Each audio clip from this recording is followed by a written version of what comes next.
ailedeki buyurduğunuz gibi bir reisin hanımına karşı muamelesi de dini bir vecibedir. Değil midir? Şimdi elbette benim peygamberim diyor ki sabah namazına gelmeyenlerin evini yakasım geldi diyor. Ne anlıyoruz? Evet. Sabah namazını ciddiye alıyor. Aynı peygamber ayağa kalkıyor. Duyuyorum kadınlarınızı dövüyor musunuz diyor. Bakın benim de hanımlarım var. Ben dövmüyorum. Kıyamet günü bana yakın olmak isteyen evinde iyi geçinsin diyor. Evet. Allah Allah. Yani ya bana yakın olmak isteyen evinde iyi geçinsin hanımıyla. Sizin bana en yakınınız hanımlarına iyi davrananlardır diyor. Evet. Şimdi Peygamber Aleyhisselam'ı tanımak isteyen bir Müslüman bir sözünü duyup öbür sözünü duymaz mı? Her şeyi bir kenara bırakalım. Veda hutbesine bak. Evet. Veda hutbesinde İslam'ın Kur'an'ı 6000 küsur ayetli, binlerce hadis irad etmiş Efendimiz sallallahu aleyhi ve sellem. Ümmetine büyük bir miras bırakmış ve bu size son konuşmamdır diye Arafat'ta, Müzdelife'de, Mina'da bir konuşma yapıyor. Size son söz verin. Bir daha gelmem buralara, haberiniz olsun diyor. Ağlatıyor ashabını. Ne sayabilir böyle bir peygamber? Çok önemli. Şirke dönmeyin benden sonra. Cinayet işlemeyin. Faiz yemeyin. Kadınlarınıza dikkat edin. Allah'ın emaneti. Şu 4 şey çok önemli. Şirk. Evet. Cinayet. İnsan cinayeti. Faiz ve kadınlar.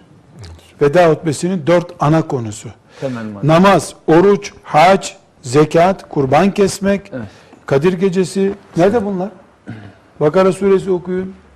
Ya bunlar hep Müslümanın zaten yapacağı şeyler.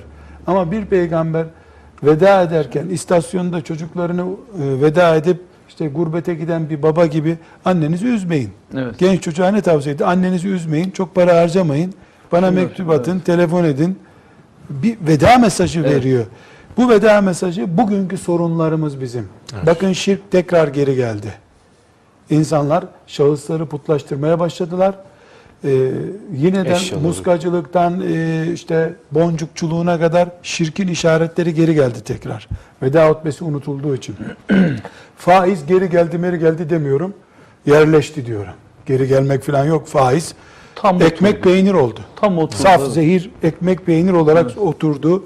Neredeyse faizsiz caiz mi yaşamak diye sorulacak. Yani faizsiz yaşasa Müslüman caiz olur mu? Denecek hale geldi. Dikkat edelim bu. Ve cinayet. İnsanlar beline bomba bağlıyor. Müslüman kendisi güya Allah rızası için cuma namazı kılanların gidip içinde o bombayı patlatıyor.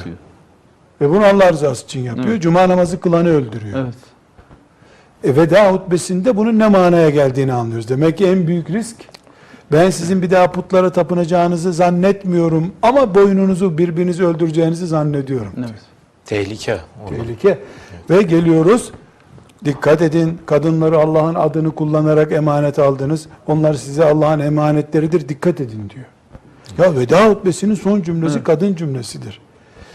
Yani bu kadar önemli bir konuda Müslümanın veda hutbesinde hadi ben gidiyorum size 4 şey vasiyet ediyorum, 5 şey vasiyet ediyorum konusunu unutup da işte Kurban Bayramı'nda hisse vermekle ya da filan yerdeki Müslümana yardım edilecek, işte ambarda kalmış kullanım tarihi geçmek üzere olan makarnaları göndermek değil İslam.